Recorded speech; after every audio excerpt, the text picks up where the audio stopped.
sebab keadaan dah kembali normal kan. Cerita cabar-mencabar dalam media sosial ni dah makin kurang. Sebelum ni jangan kau salah cakap kena lunyai, kena balun kan. Baik, kita pasang. Sidang jemaah yang dirahmati Allah Subhanahu wa taala sekalian, kullu amin wa antum bi khair minal aid wal faizin. Dia ucap ni malam pertama tu, malam pertama Syawal, sampailah tenggelamnya matahari 1 Syawal. Habis, tak ada dah cerita raya ni kan. Tapi kita di Malaysia sampai 10 Zulhijjah boleh ucap selamat raya, tak ada masalah kan, tak ada masalah. Tak berdosa pun, cuma tak sunnah lah. Sunnahnya begitu. Tapi kita nak bagi orang makan, kita nak panggil kawan-kawan datang untuk kita bermujamalah, untuk kita kembali merapatkan hubungan silaturahmi, silakan, tak jadi masalah. Buatlah sebulan pun, berapa bulan pun buatlah kan. Tak ada masalah. Cuma adab-adab itu nak kena jagalah. Adab berziarah itu kena jaga, adab bertamu itu nak kena jaga, dan yang menerima tetamu juga hendaklah bermanis muka kan. Kena redha lah ada orang nak datang. Yang nak datang pula jangan bagi menu kan. Saya telefon, I nak pergi rumah you besok ni, you nak masak apa kan. Tanya dia, you datang nak ziarah ke nak menterkedarah? Tanya dia elok kan. Kalau nak datang ziarah, tak payah tanya menu kan, datang je lah. Saya 2-3 hari ni cuti banyak kan. Ramai saudara mara nak datang, saya alu-alukan. Datang, saya kata apa ada atas meja makan, apa yang ada atas meja tu makan. Jangan tanya masak sendiri ke, beli dari mana ke, jangan tanya kan. Kalau nasi Arab dengan kambing tu confirm beli kan, tak ada masa kita nak buat.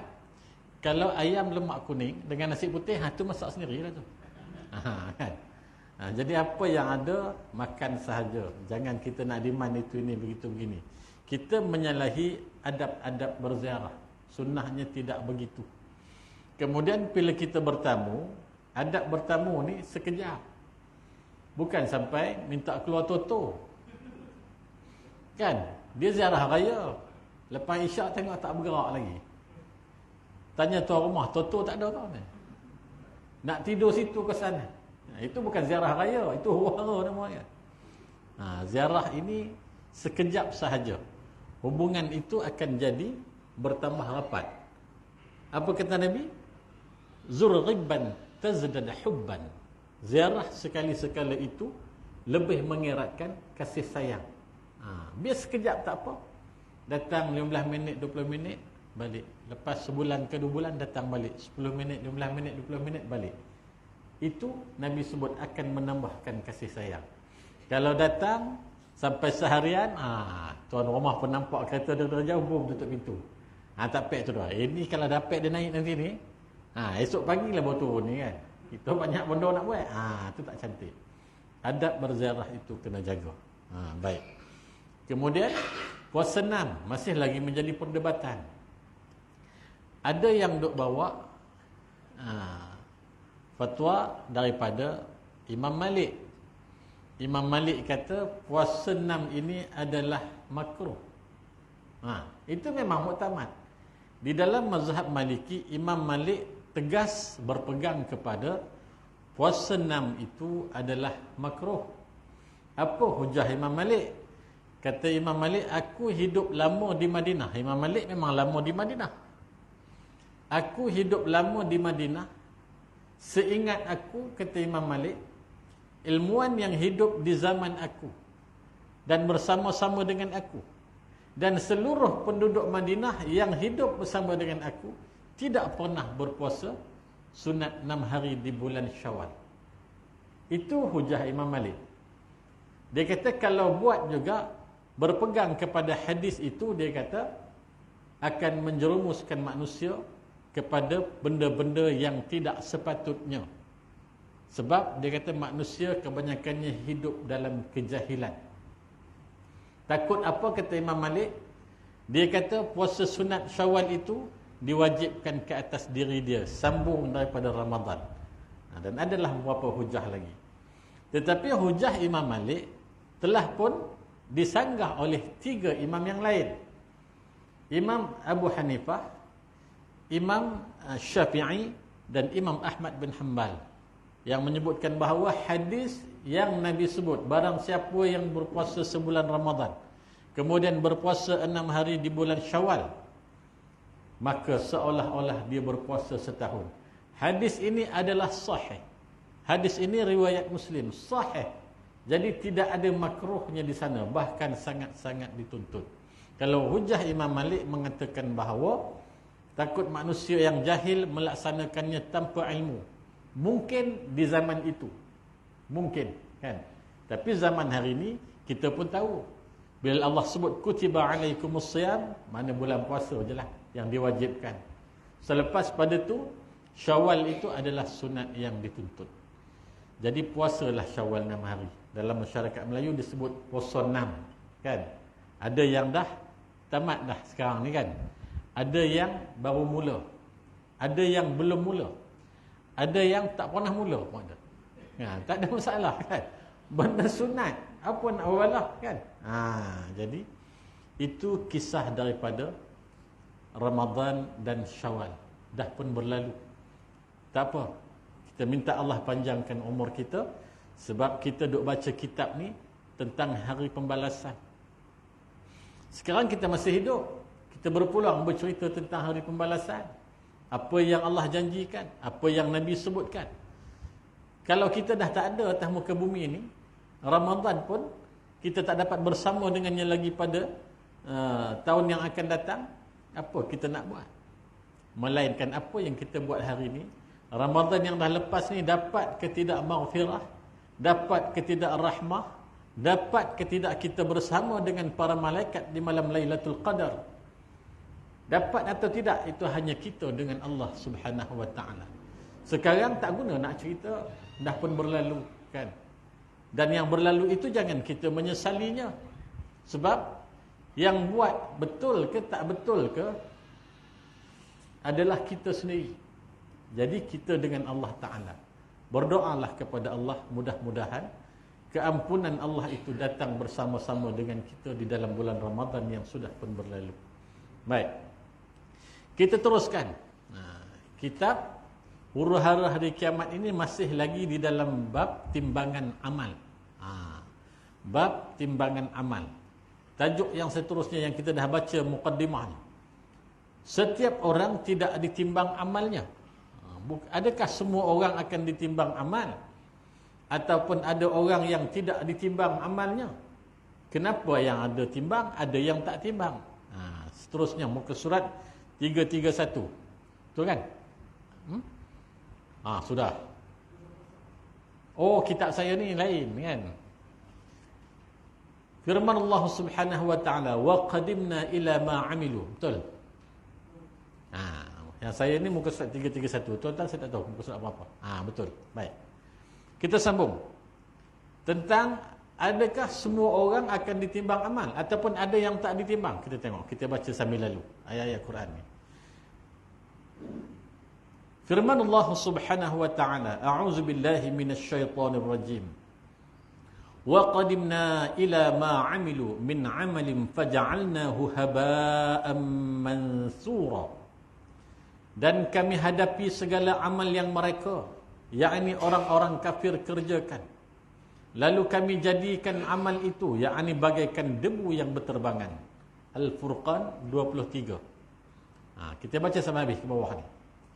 Seterusnya Allah berfirman, hatta idza ja'ahu lam yajidhu syai'a wa wajadallahu 'indahu fawaffahu hisabah wallahu sari'ul hisab. Tetapi bila dia datangi air itu, dia tidak mendapatinya sama sekali, dan didapatinya yakni ketetapan Allah Subhanahu wa taala di sisinya.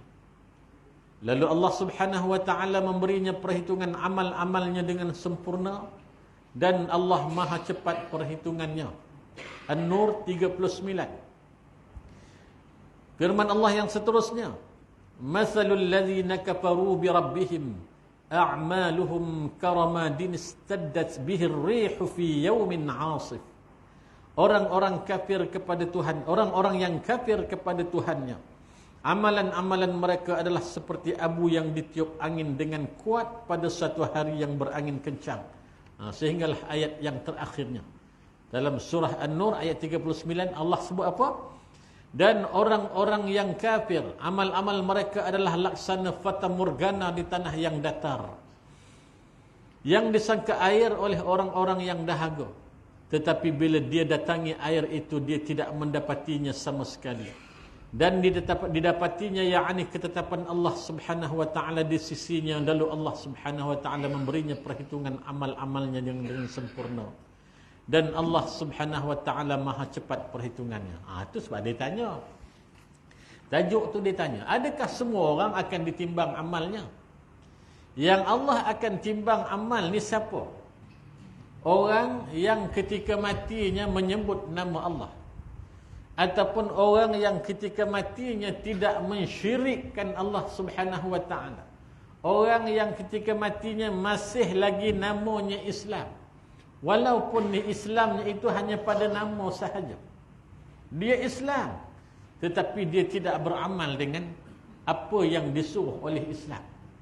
Dia tidak hidup dengan sepenuhnya sebagai seorang Islam. Bahkan ada di antara hukum-hukum Allah itu dia main langgar.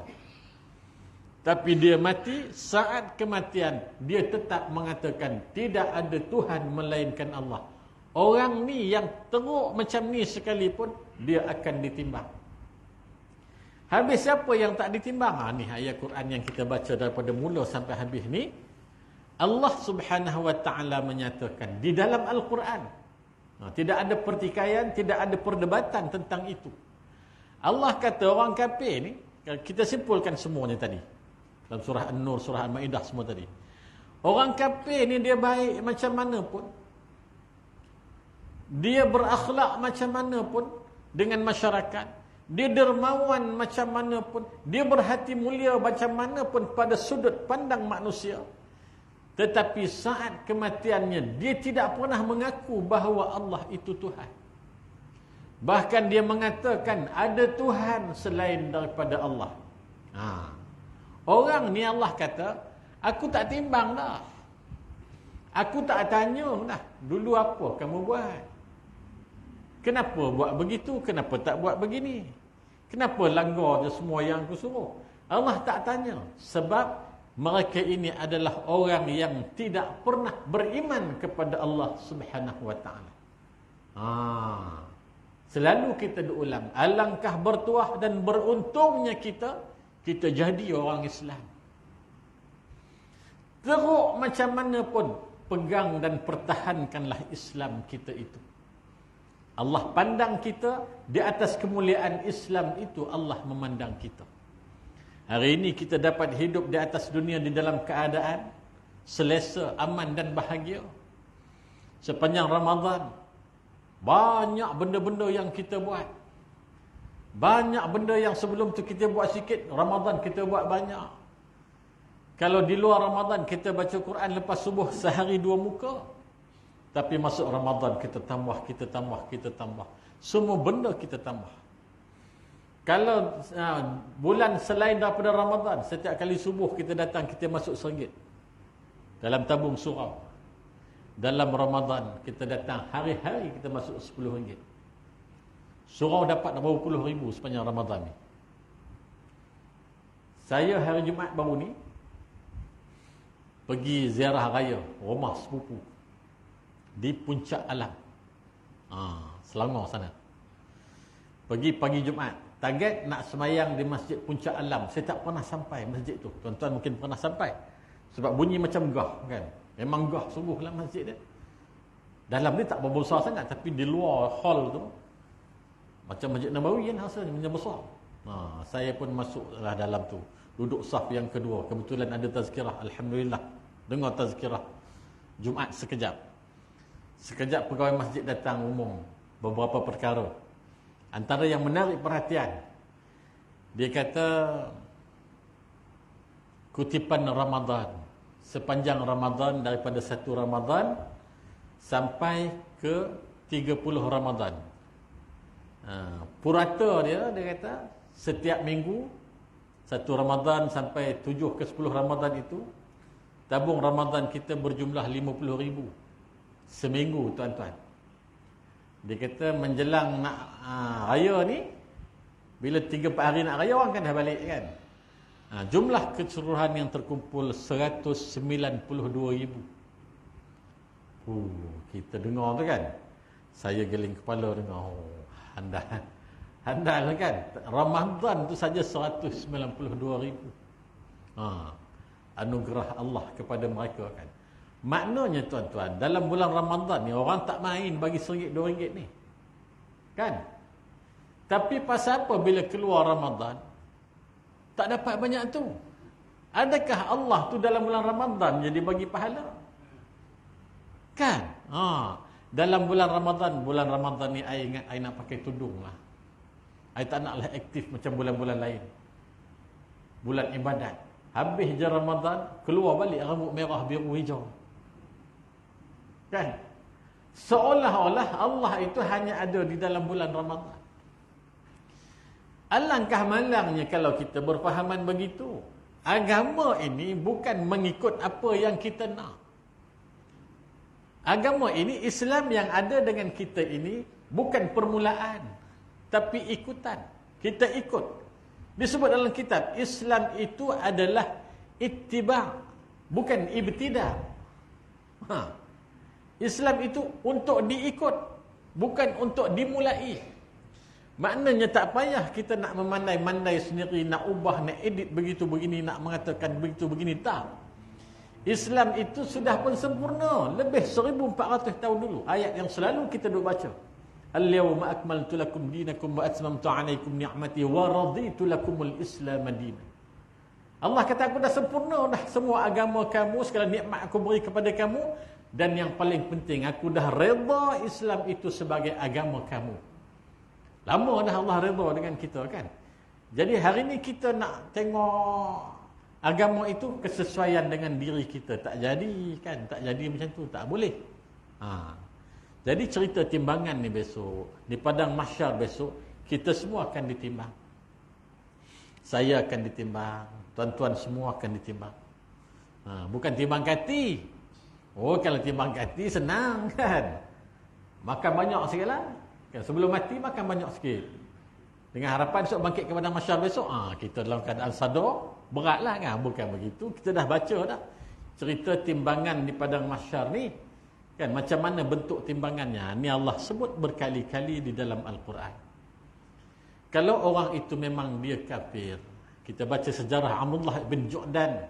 Kita baca sebelum ni kan, sahabat tanya, ya Rasulullah, Abdullah Ju'dan ni seorang yang pemurah, seorang dermawan, pantang dengar orang susah, dialah orang pertama pergi hulurkan bantuan. Pantang dengar orang tak makan, dialah yang akan suruh orang-orang dia uli roti, masak, bagi orang makan.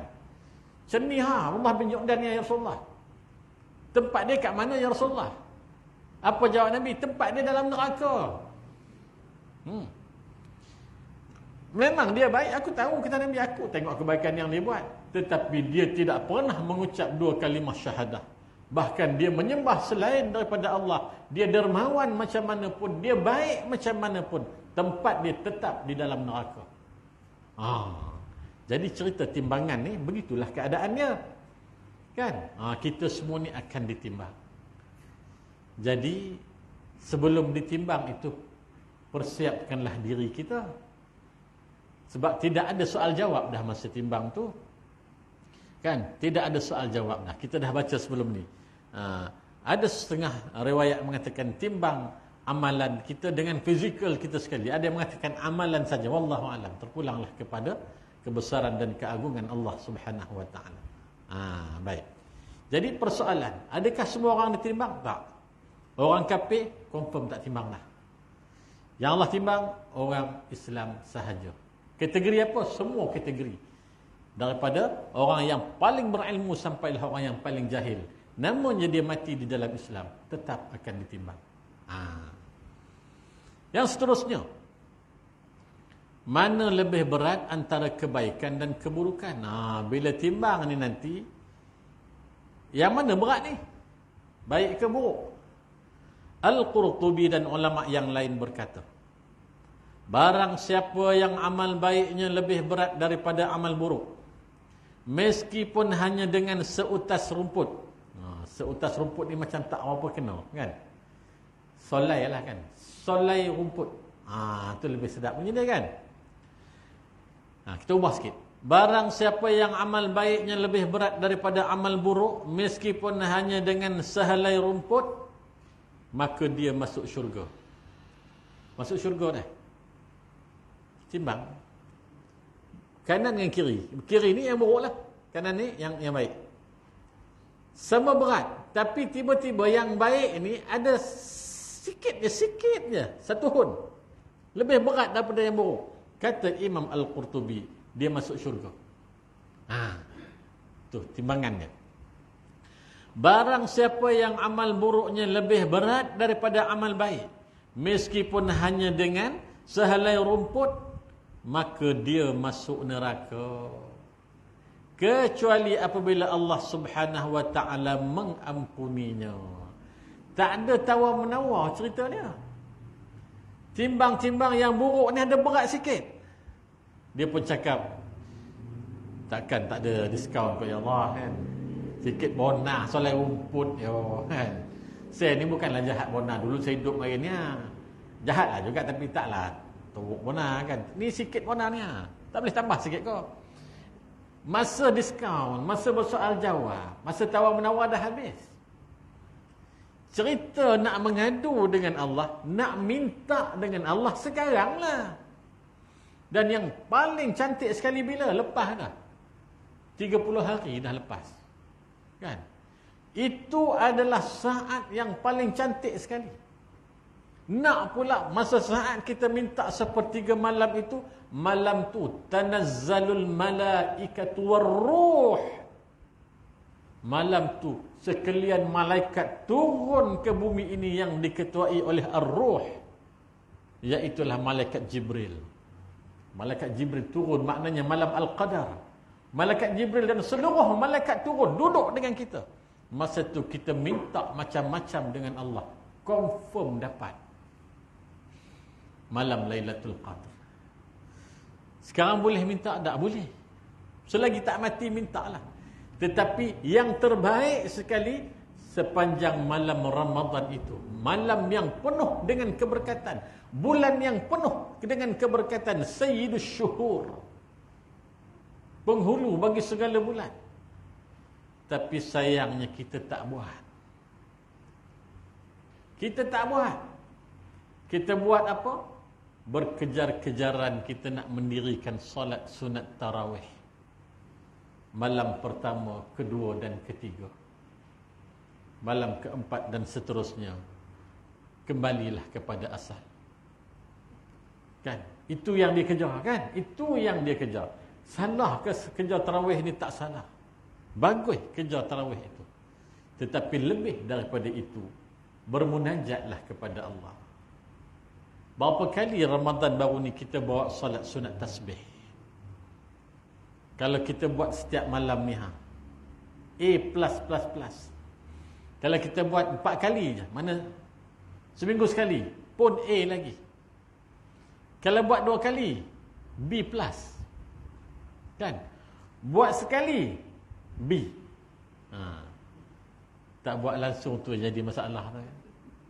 Yang tak buat langsung tu tak tahu nak kategori apa. Buatlah sekali, kan? Sepanjang Ramadan ni sekali. Saya bukan tak nak buat tasbih ni Ustaz. Time rokok tu yang masalah. Time rokok tu kepala nak pergi ke depan. Okey lagi. Ada pula yang cakap, saya rokok ni diri semua okey Ustaz, sebab kita gunakan kekuatan. Kita bertahan. Time sujud Ustaz. Saudara-saudara bunyi Pak Imam dah salam. Lolap ke sana. Lolap. La ilaha illallah. Benda ni bukan kata cerita-cerita rekaan kan. Kita tahulah kita duk bawa solat tasbih ni kan. Habis je solat tasbih ni, paling-paling nak zikir tu riuh rendah dah gelak kat belakang. Ada yang belum bangun. Pak Imam dah salam dia belum bangun. Tu semua nak kena siram tu kan. La ilaha illallah. Buatlah, Nabi kata kamu buatlah solat sunat tasbih setiap hari, kata Nabi. Nabi sebut, kamu buatlah setiap hari, kata Nabi. Tak boleh setiap hari, buat malam Jumaat. Seminggu sekali. Tak boleh juga sebulan sekali. Tak boleh juga setahun sekali. Yang bulan Ramadan tu lah. Ambil satu malam ganjil, buat sekali. Setahun sekali cukup. Tak boleh setahun sekali, kata Nabi. Semua hidup buatlah sekali. Semua hidup buat sekali. Kalau semua hidup pun tak buat, Allahu Akbar. Macam mana esok kita nak bertemu dengan Allah Ta'ala? Kan? Jadi Ramadan itu banyak mengajar kita tentang betapa perlunya kita ini ikhlaskan diri kerana Allah Subhanahu Wa Ta'ala, bukan kerana yang lain. Apa kita buat? Kita berpuasa Ramadan, kita beribadah di dalam bulan Ramadan itu benar-benar dengan imanan wa ihtisaban. Diulang banyak kali dah benda ni. Itu je syarat Ramadan, puasa ni. Kan? Keimanan dan mengharapkan pengampunan daripada Allah Ta'ala. Selesai, selamat kita keluar daripada bulan Ramadan. Kitalah yang Allah maksudkan la'allakum tattaqun. Kita semua ni ahli taqwa. Tuan-tuan memang ahli taqwa sebab duduk di surau Darul Taqwa. Saya datang saya sekali, insya-Allah dapatlah tu kan. Kita dah memang ahli taqwa. Baik.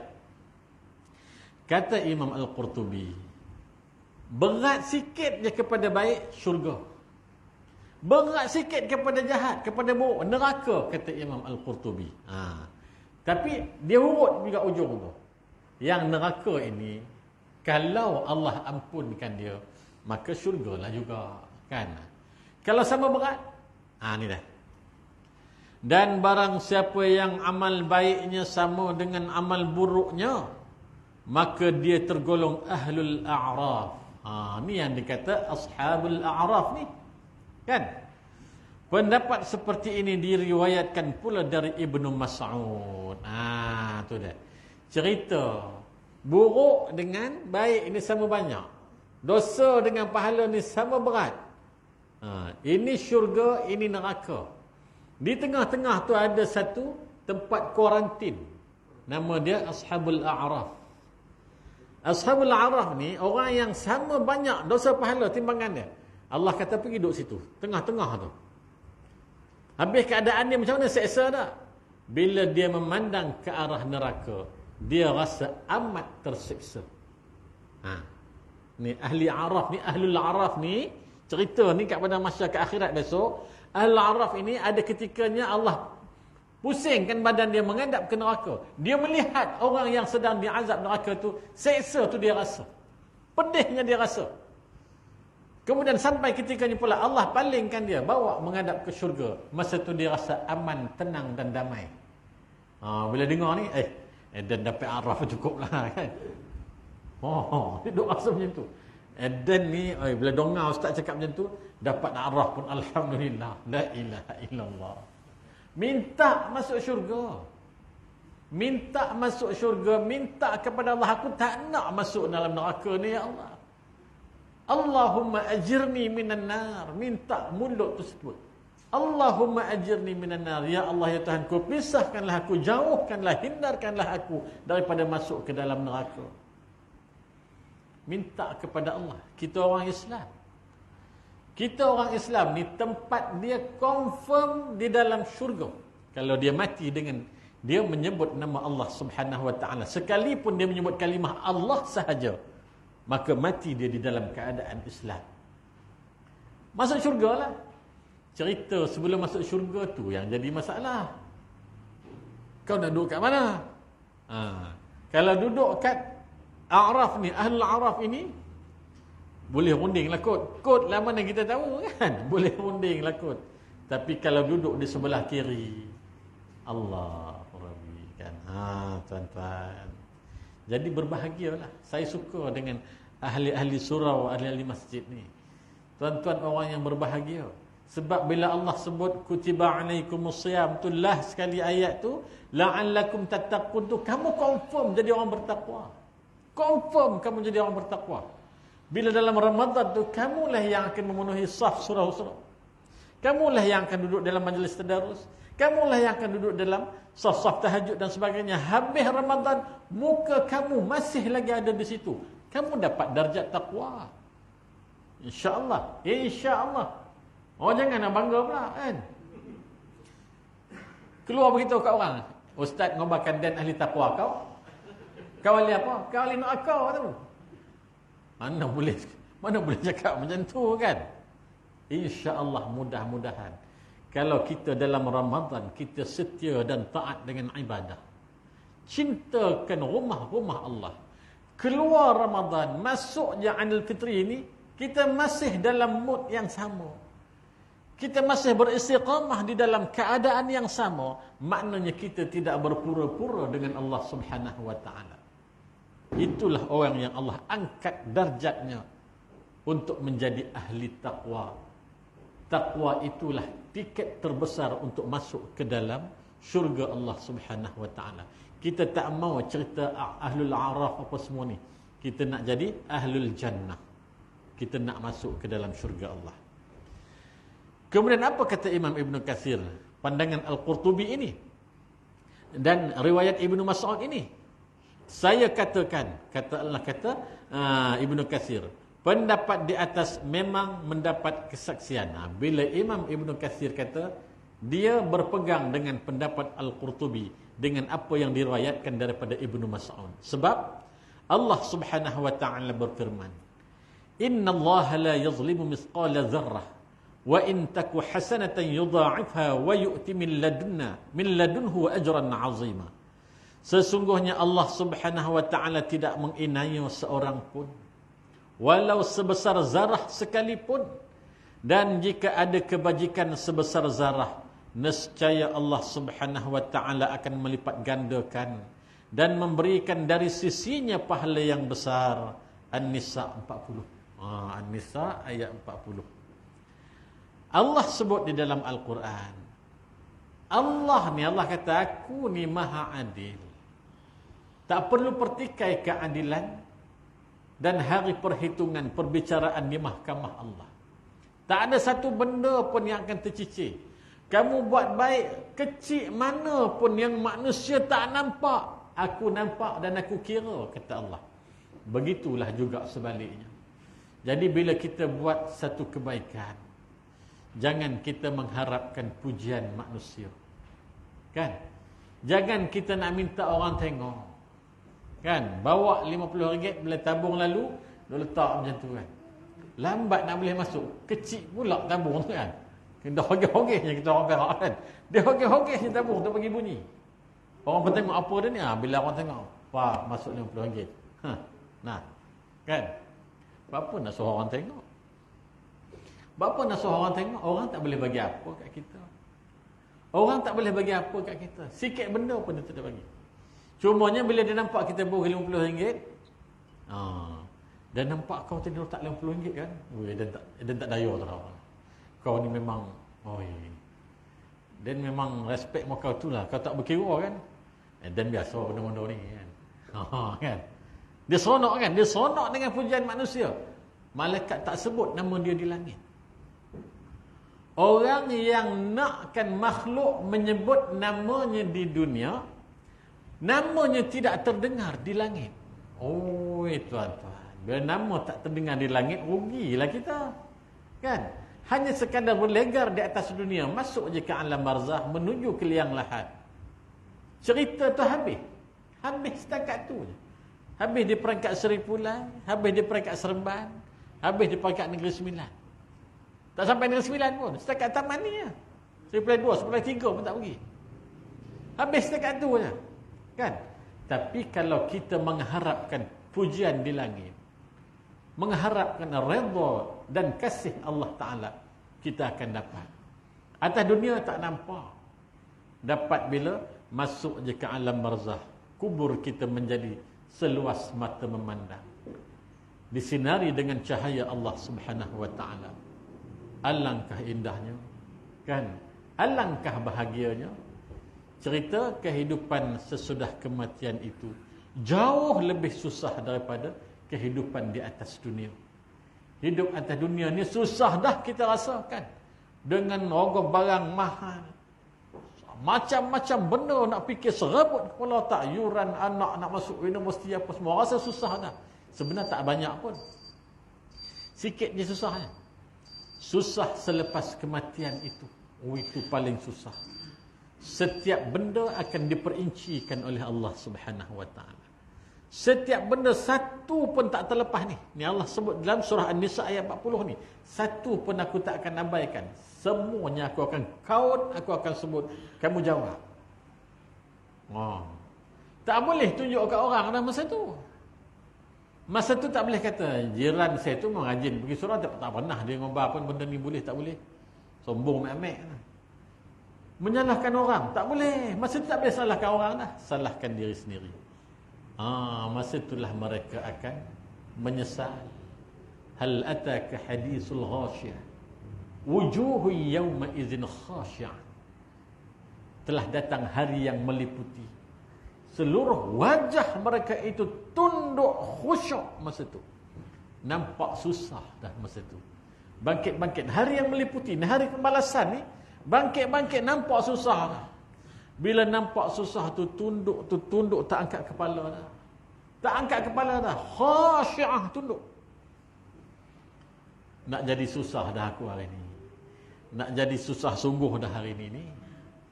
Dulu ni tak berapa yakin. Sebab kita senang.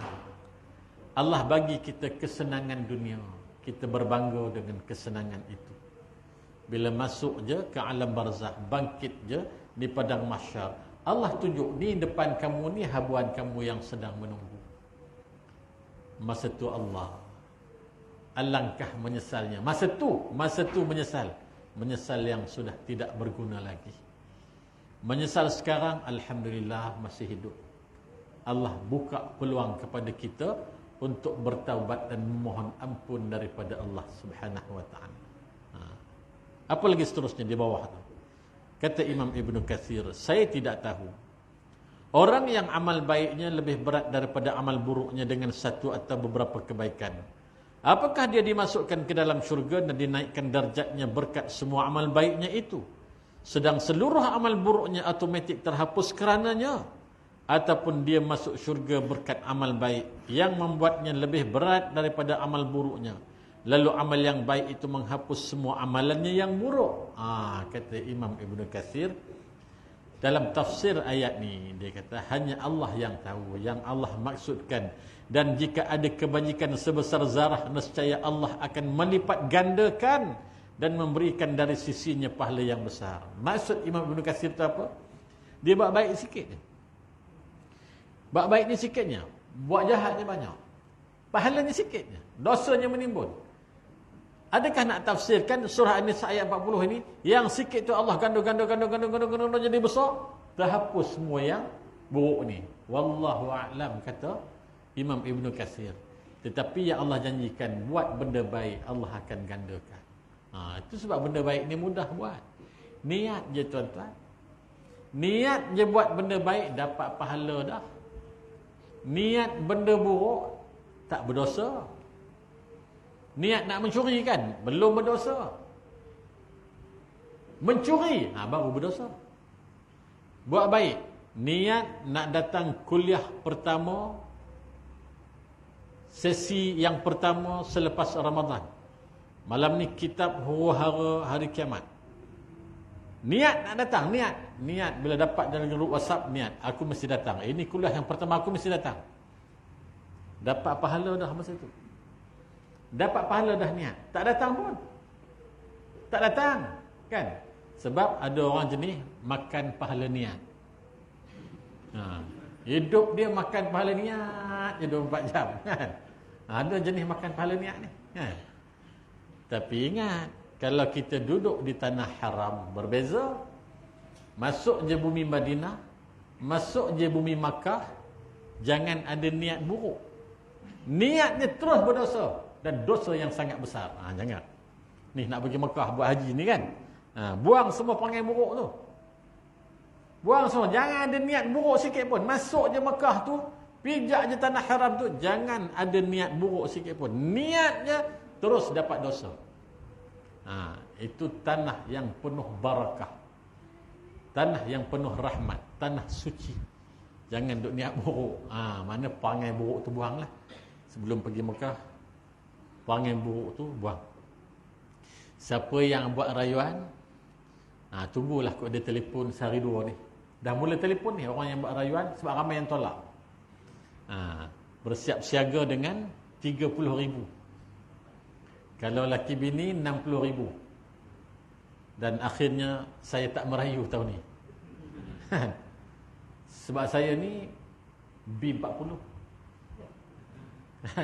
Saya B40. Pergi tunjuk kat Tamu Haji, saya B40 kan. Dia tengok, dia pandang je muka kan.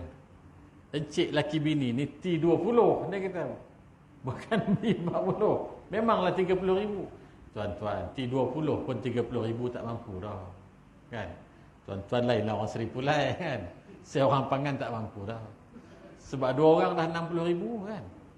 Jadi kalau nak merayu, merayulah. Ada rezeki sikit-sikit tu pergi. Ada hamba Allah, kawan saya, pencin. Dia pencin hujung tahun lepas lah. 8 bulan 9 dia pencin. Tahun ni dia masuk rayuan, 2 hari dia buat rayuan, terus tabung haji call. Dia kali pertama ni, bukan kata kali kedua, kali pertama. Dia ingat dapat 15,000, tak dapat. Tetap 30,000. Dia kata, aku dapat duit gratuity banyak ni tak? Tak apa, saya bayar 50,000, dia kata. Oh, ni macam lah. 50,000 pergi dengan package. Pergi dengan package 50,000. Dia bawa isteri dia sekali, lagi suami isteri 100,000. Sebilik 4 orang. Tuan-tuan bayangkan 50,000 sebilik 4 orang. Bukan hotel yang dekat, belakang juga.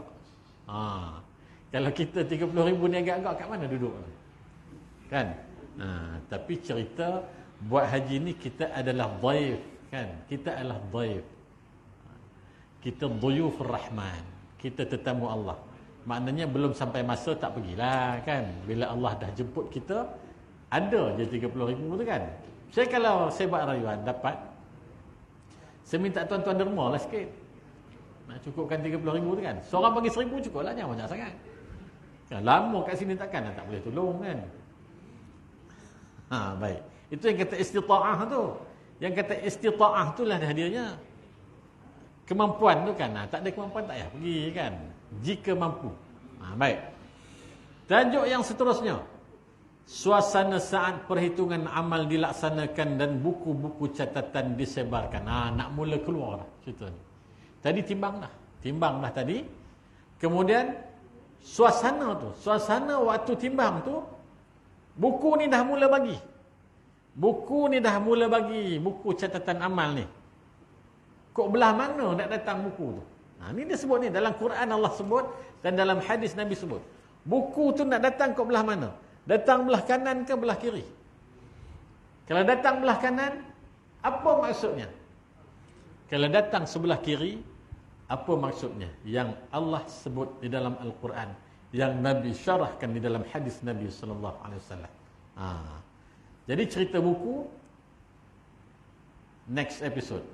Sekarang tutup buku. Kan? InsyaAllah kita akan sambung pada minggu yang seterusnya yang akan datang kan. Dia kuliah kali pertama ni tak boleh lama-lama sangat kan. InsyaAllah kita akan sambung pada minggu yang keempat. Aqul qawli hadza wa astaghfirullahal azim li wa lakum. Assalamualaikum warahmatullahi wabarakatuh.